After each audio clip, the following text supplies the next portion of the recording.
Приветствую всех по ту сторону экрана, на связи Зетра, и сегодня мы поговорим о фотошопе, его интерфейсе и что нам понадобится, чтобы начать в нем наконец-то рисовать. И перед тем, как мы начнем, хотелось бы напомнить, что без вас данный ролик бы не появился, поэтому не стесняйтесь, заходите в комментарии, оставляйте свои реакции, а также не забывайте, что у меня есть и другие соцсети, и я буду рада вас видеть в моем телеграме и тиктоке.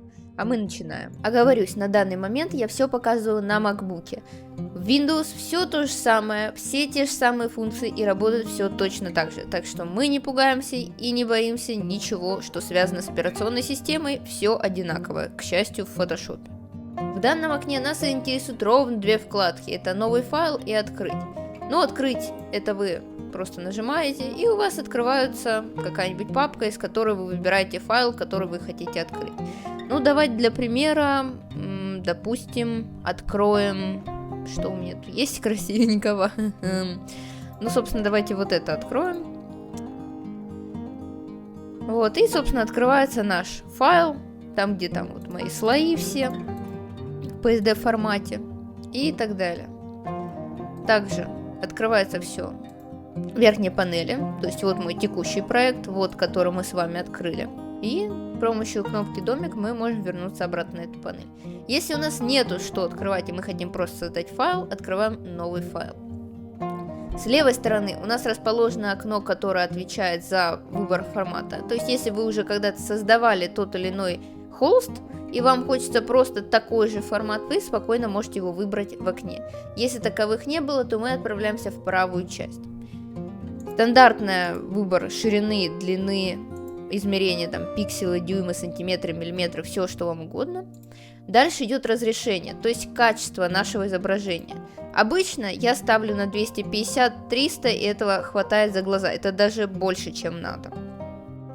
Цветовой режим всегда ставим RGB, потому что все картинки в интернете в формате RGB. Содержание фона пользовательское, все остальное я не меняю никогда в этой жизни, поэтому не советую вам что-то трогать, если не стоит такой задачи. Также вот в этом окне вы можете поменять цвет холста. Ну, давайте какой-нибудь вот голубенький сделаем, красивенький, чтобы у нас был фон. И нажимаем кнопку «Создать». Если вы первый или второй раз запускаете Photoshop, то, скорее всего, ваш интерфейс выглядит примерно вот так. И это отвратительно, потому что мы не можем найти и понять, почему у всех спидпейнтеров есть тут градиенты, здесь кисти, здесь слои, еще какие-то вкладочки, а у нас всего этого нету. Мы не пугаемся, все решается элементарно. Идем в правый верхний угол и видим вот такую вот вещь, то есть среду, и переправляем ее на рисование. Если таковой нету, мы не пугаемся и идем во вкладку «Окно» сверху. Тут тоже есть вкладка «Рабочая среда», и тут тоже можно выбрать рисование, которое нам и нужно. Сразу же появляется вкладка «Цвет», «Кисти», «Слои» и все, какие нам нужны инструменты. Не появляется только вкладка «Навигатор», но я сейчас расскажу, как ее настроить. Итак, представим ситуацию, что мы слоупоки, и мы удалили все, что у нас тут было. Мы не пугаемся и идем, опять-таки, во вкладку «Окно» и просто восстанавливаем все. То есть, первое, что мы делаем, это вкладка «Инструменты». Наша левая вкладка, и мы ее аккуратненько перетаскиваем влево до появления синей полосы. И таким образом мы ее прикрепляем именно к этому месту. Если вдруг кому-то неудобно, вот можете в любое место ее прикрепить. Хотите вправо, хотите вверх, хотите вниз. На ваш выбор, так сказать. Дальше что мы делаем? Окно. Нам нужны слои. Нам нужны кисти. Которые уже вместе со слоями открылись нечаянно. Ну да ладно. И также нам нужен вкладочка цвет. Все, у нас все три вкладочки есть. Мы опять-таки их соединять можем при помощи синей линии. Можем просто вот так сделать. Сначала можем соединить, а потом прикрепить вправо. Таким образом мы восстанавливаем себе интерфейс, и ровно так же мы добавляем себе окно навигатор. Очень полезная вещь, то есть если вдруг вы приблизили очень сильно, взяли что-то тут, закопались в деталях и не можете понять, раздробили вы картинку, например, или нет, на навигаторе всегда можно посмотреть общее положение дел. Для меня это очень удобно, и всем, собственно, советую использовать эту функцию. инструкцию. Далее мы поговорим про горячие клавиши. Для начала я покажу, где найти абсолютно весь список их.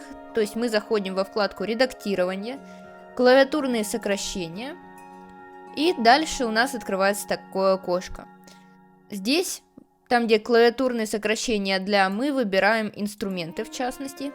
И тут абсолютно все переместить, инструмент прямоугольная область, например, там кисть и все такое.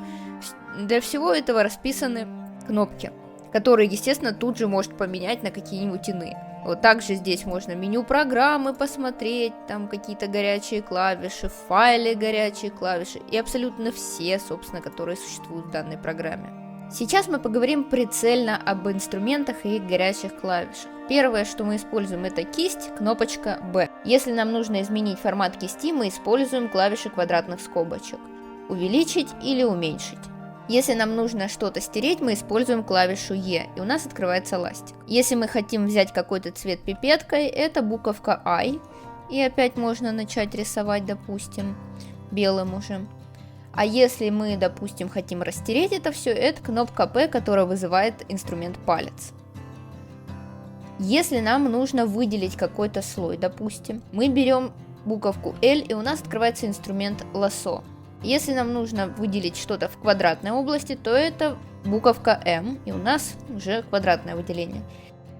Если мы хотим использовать инструмент волшебная палочка, это W.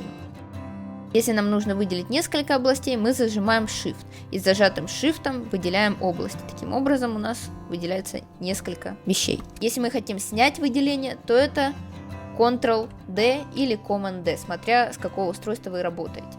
Ну и для отмены действия мы зажимаем Ctrl-Z. Я думаю, это всем известно. Сейчас давайте поговорим о инструментах, которые используются не так часто, но тем не менее очень важны в работе художника. Первое — это градиент, кнопочка G. С помощью него мы можем сделать плавную растяжку цвета на холсте. После того, как мы сделали растяжку, у нас в окне слои появляется градиентная заливка, ну в данном случае первая, если у вас их несколько, их там может быть до бесконечности. Кликаем 2 раза левой кнопкой мыши, и у нас открывается окно градиентная заливка. Здесь же мы можем подкорректировать угол этой заливки, то есть сделать, чтобы она вправо-влево отклонялась, инверсию, допустим. Что касается вкладки градиент, если мы кликнем на стрелочку вниз, у нас откроется каталог с уже готовыми градиентами. То есть вот синие, основные, розовые, допустим. Ну, чтобы не было так скучно, давайте определимся с каким-нибудь вот таким красивым градиентом.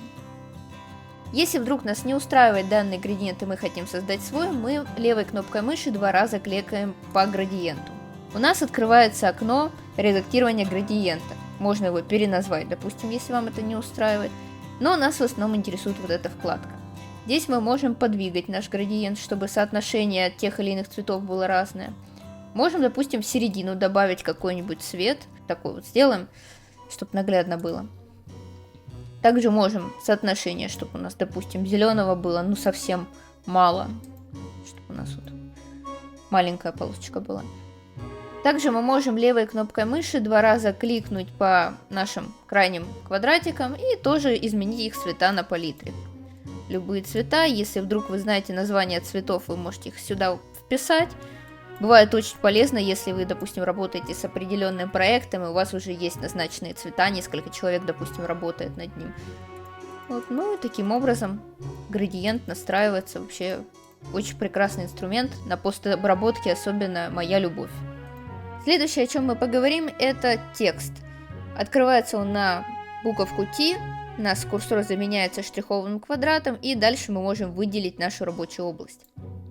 Нас приветствует текст от создателей Photoshop, который, с вашего позволения, я заменю на свой. Далее, что же мы можем делать с ним? В верхней панели у нас есть вкладочка «Цвет». Ну, допустим, мы на голубой вот такой поменяем. Далее мы можем сделать форматирование по правому, левому краю, посередине. Дальше, конечно же, размер шрифта, 60, допустим, 11, то, что вашей душе угодно. Далее мы можем поменять толщину. Аккуратнее, потому что не с каждым шрифтом это работает. Проверяйте, пожалуйста, перед тем, как сменить шрифт. Допустим, я пожирнее хочу. Далее у нас открывается вкладочка со всеми шрифтами. Ваши шрифты — это все, которые имеются у вас на компьютере, которые предустановлены. Там, допустим, вы какой-то из интернета скачали, он появится вот тут, в названии их у вас. Если вы не хотите лазить в интернете, но красивый текст вам таки нужен, идете во вкладочку «Больше шрифтов». И тут уже открываются все возможные шрифты, которые загружают или сами пользователи Photoshop, или создатели. Практически любой шрифт на ваш вкус и цвет можно найти здесь. Следующее, о чем мы поговорим, это инструмент перо. Открывается он на клавишу P. Лично я его не использую, потому что в моей работе оно не пригождается, но люди с графичными техниками, с какими-то векторными работами часто его используют, так что надеюсь, кому-нибудь из вас пригодится. Следующее, о чем мы поговорим, это инструмент фигура. У нас есть на выбор разные фигуры, то есть это прямоугольник, эллипс, треугольник, многоугольник, линия, все, что вам только захочется. Открывается он, если на быстрый доступ, это клавиша U. Ну и, собственно, мы можем провести круг. И у нас открывается панелька, где мы можем ширину, длину, оси, обводку, цвет заменить, допустим, какой-нибудь голубой эллипс, там, толщину этой обводки, чтобы пожирнее было, линию обводки, пунктирная, допустим. Также заливку, если нам внутри нужно залить, давайте мы таким вот зальем. Можно опять-таки градиентом залить, если это надо.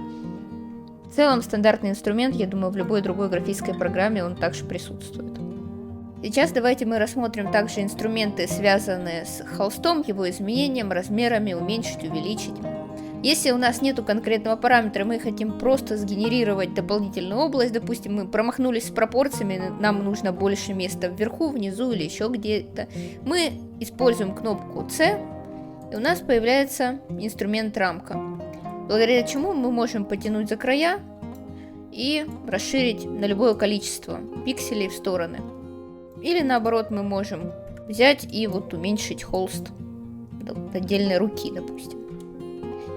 Если у нас есть четкие параметры, каким должен быть холст, и нам нужно изменить его размеры, мы заходим во вкладку наверху «Изображение», дальше «Размер холста», и тут уже меняем все, естественно, на сантиметры.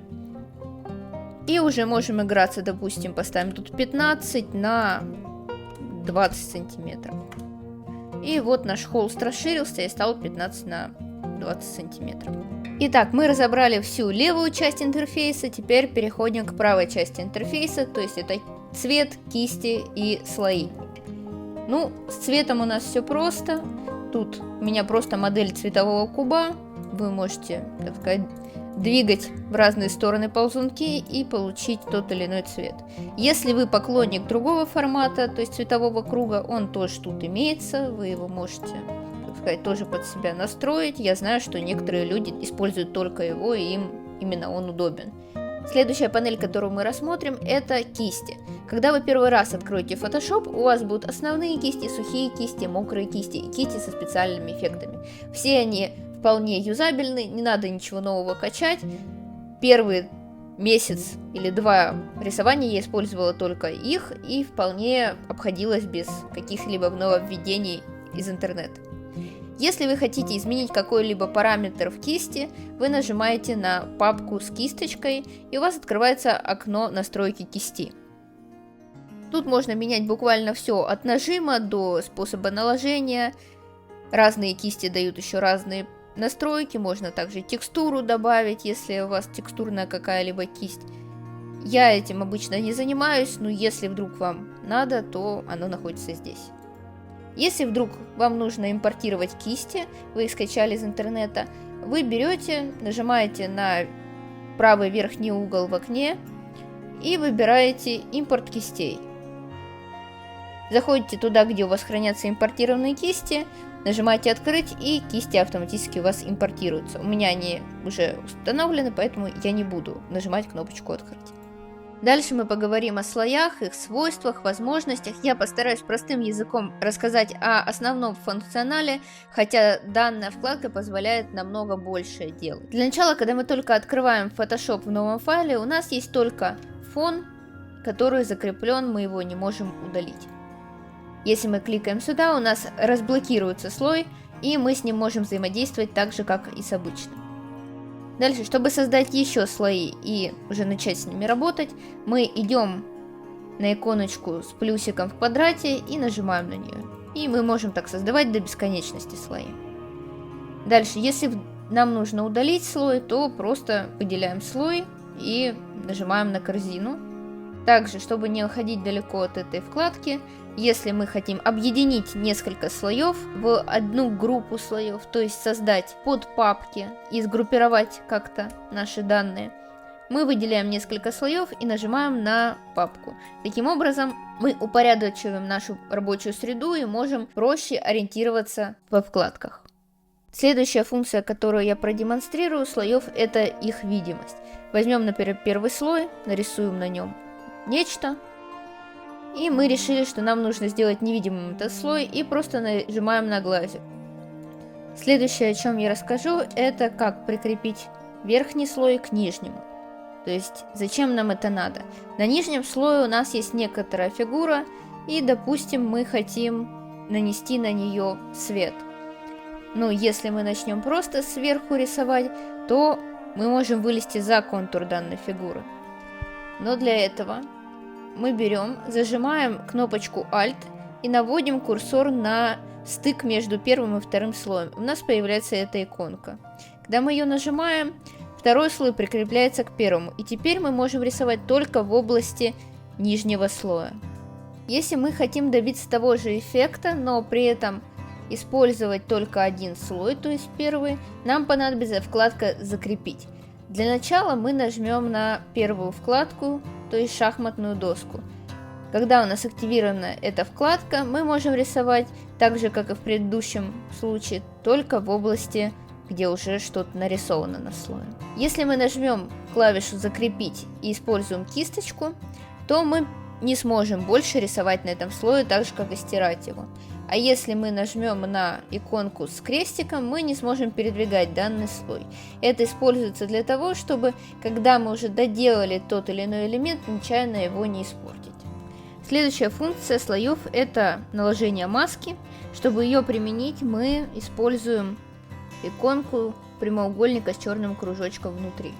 У нас появляется вот такое вот окно, собственно, это и есть наша маска. Чтобы ее активировать, мы используем исключительно черный цвет. И мы можем фактически без потери убирать все, что мы нарисовали. Но при этом, если мы отключим маску, у нас остается наша заготовка полностью неизменная. Таким образом, мы можем, допустим, взять не черный, а серый, частично скрыть нашу болванку, частично стереть, и при помощи этого играться с формой и цветом. Это звучит сложно, но при этом, мне кажется, это очень удобный инструмент. Им надо, так сказать, научиться пользоваться, и ваши работы только выиграют от этого. Дальше мы поговорим о слоях наложения, что это такое и как их применять. Для наглядности я сделала, что на третьем слое у меня синяя клякса, а на четвертом слое у меня зеленая клякса. Чтобы изменить режим наложения, мы открываем вкладочку «Обычный». У нас открывается панель со всеми возможными нашими режимами, и они уже разделены на подгруппы. Самые популярные, самые известные – это, конечно же, умножение и перекрытие. Играться со слоем наложения можно по-разному. Думаю, лучше всего это будет показать на примере. Допустим, у нас сейчас выбран голубой цвет и режим наложения умножения. И мы хотим, допустим, на руку положить синюю тень. Мы не думаем при синей тени, какого оттенка у нас будет рука. У нас уже все готово, так сказать. Или представим обратную ситуацию, что нам нужно, наоборот, высветлить световую часть. Для этого мы можем взять, допустим, мягкий свет и, опять-таки, тоже почти голубой. Мы с помощью режима наложения можем сделать руку светлее в некоторых моментах, наложить блики. Или, например, нам не нравится цветокоррекция нашего рисунка, и мы хотим наложить градиент и сказать, что у нас такое вечернее какое-нибудь освещение. Берем, выбираем какой-нибудь вот такой градиент, жесткое смешивание. У нас получается такой не очень красивый результат. А после чего мы берем и понижаем прозрачность. Таким образом мы можем создать эффект совершенно другой от картинки, меняя атмосферу. Также можно как и мягкий свет, и линейный свет, и перекрытие его использовать. Так у нас какая-то розовая романтичная атмосфера организовалась резко. С помощью слоев наложения можно добиться разной атмосферы на рисунке, можно осветлить некоторые моменты, затемнить, добавить рефлексы, блики. Очень часто используемый инструмент, поэтому советую каждому сесть самому, протыкать все, прочувствовать, потому что когда ты смотришь туториал, это одно, когда ты вживую там попробовал, где-то помазал, это совсем другие ощущения. Далее мы рассмотрим, что такое смарт-объект. Он добавляется в слои и помечается вот таким вот значком. У нас он представлен в форме текстуры. Основное свойство смарт-объекта – это позволять трансформировать объект и не терять его качество. То есть, если я много раз увеличу и уменьшу его, у нас качество осталось ровно такое же, как и было в изначальном варианте. Мы сейчас создадим дубликат слоя, сделаем объект Smart. То есть нам нужна вкладка «Растрировать слой». Все, теперь это у нас самый обычный слой. И для наглядности я опущу наш смарт-объект под обычный слой. И начну увеличивать и уменьшать наш обычный слой, чтобы вы видели, как изменяется качество. Вот я наглядно поуменьшала, поувеличила, подеформировала слой. И видно, как он потерял четкость, резкость. Очень хорошо это видно на бликах. Тут он такой аккуратненький, а тут уже начал пикселизироваться. Если мы то же самое проделаем со смарт-объектом, этого не произойдет, и поэтому, если вы планируете какой-либо объект деформировать, уменьшать, увеличивать много раз в работе, лучше зафиксируйте его как смарт-объект. Также на смарт-объекте я не могу рисовать. Вот я выделила слой со смарт-объектом, взяла кисть, начинаю рисовать. И мне пишет, что надо растрировать объект, то есть превратить его в обычный слой. Если нам нужно превратить наш обычный слой в смарт-объект, мы нажимаем правой кнопкой мыши, открывается окно. Нас интересует вкладка «Преобразовать в смарт-объект». Ну и раз мы затронули вкладку, которая открывается при нажатии правой кнопкой мыши по слою, давайте ее обсудим. Тут, в принципе, в этой вкладке можно сделать все то же самое, что я уже показывала. Создать новый слой, группа слоев, создать дубликат слоя. Это то, что я не показывала, но фактически это создает копию слоя. Таким же образом можно, в принципе, Ctrl-C, Ctrl-V сделать абсолютно. Также следующее. Объединить с предыдущим слоем. У нас третий слой, я на нем что-то нарисую. И теперь, если я попытаюсь его подвигать, то у меня вот двигается только моя клякса. Если я нажму на «Объединить с предыдущим слоем», то у меня, соответственно, два слоя объединяются. Вот, можно объединить все видимые слои. Допустим, давайте скроем этот слой и нажмем «Объединить видимые слои». И вот у нас все на одном слое, кроме фона нашего. Также можно вызвать панель «Закрепить» здесь и уже ответить те параметры, которые нам нужно. Следующее, о чем мы поговорим, это верхние вкладки наши. В графе «Файл» мы можем, в принципе, сделать все то же самое, что и на главной странице в начале, то есть создать, открыть файл, закрыть. Но нас, в частности, интересуют функции «Сохранить», «Сохранить как» и «Сохранить копию». У меня нету вкладки «Сохранить», поскольку я еще не сохранила как данный файл. Когда мы нажимаем функцию «Сохранить как», у нас открывается окно с последним, куда мы сохраняли файлы. Внизу мы можем выбрать формат. Достаточно обширный выбор от JPEG до обычного фотошоповского формата. И далее уже на компьютере у вас появится данный файл. Потом мы можем, допустим, что-нибудь мы там дорисовали, какие-нибудь линии. У нас открывается функция «Сохранить». Она просто сохраняет все изменения, которые мы внесли в этот файл. Функция «Сохранить копию» обычно пригождается, когда у нас есть одна картинка и, допустим, несколько цветовых ее решений. Вот, допустим, розовее, зеленее и вот стандартный вариант. И нам нужно заказчику или просто для себя сохранить несколько ее вариантов. Мы берем файл, «Сохранить копию», ну и дальше уже сохраняем. Тут тоже можно Допустим, если первый файл вы сохранили в Photoshop, то можете сохранить копию как JPEG, допустим. И так у вас сохранится и файл там, где у вас все слои есть, и файл там, где у вас просто картиночка, которую вы потом отправите куда-нибудь в интернет. Следующая вкладка — это редактирование. Тут можно много чего сделать. Нас конкретно интересует свободное трансформирование. Очень часто использованный инструмент, поэтому, чтобы не лазить во этих всех вкладках, лучше всего запомнить комбинацию клавиш Ctrl-T. Оно позволяет нам уменьшать или увеличивать картинку. Если мы зажмем Shift, то мы можем ужимать или растягивать по горизонтали или по вертикали. Также, если мы зажмем правую кнопку мыши и кликнем, то мы получим некоторые варианты деформации. Искажение позволяет нам, допустим, положить на какую-нибудь плоскость наш объект. Обычно я это использую, когда у меня какие-то есть узоры или, допустим, заборы, тени от заборов. Очень удобно ими сделать. Также есть перспектива. Очень удобно делать какие-нибудь окна в домах, потому что тебе не нужно париться за перспективу, ты нарисовал на холсте, как оно должно быть, а дальше уже растягиваешь, как тебе надо. Следующее — это деформация. Деформация позволяет искажать как угодно нам картинку, тоже бывает удобно, как пластику, какие-нибудь поправить форму носа, форму лица, какие-нибудь руки-ноги не на месте. Так что пользуйтесь, очень ходовой инструмент. Следующая вкладка, которую мы открываем, это изображение. Если мы работаем с фотографиями, то нам вполне могут подойти функции автотон, автоконтраст, автоматическая цветовая коррекция. Все это имеет место быть. Но поскольку мы художники, мы переходим в более тонкие материи и тонкую настройку цвета.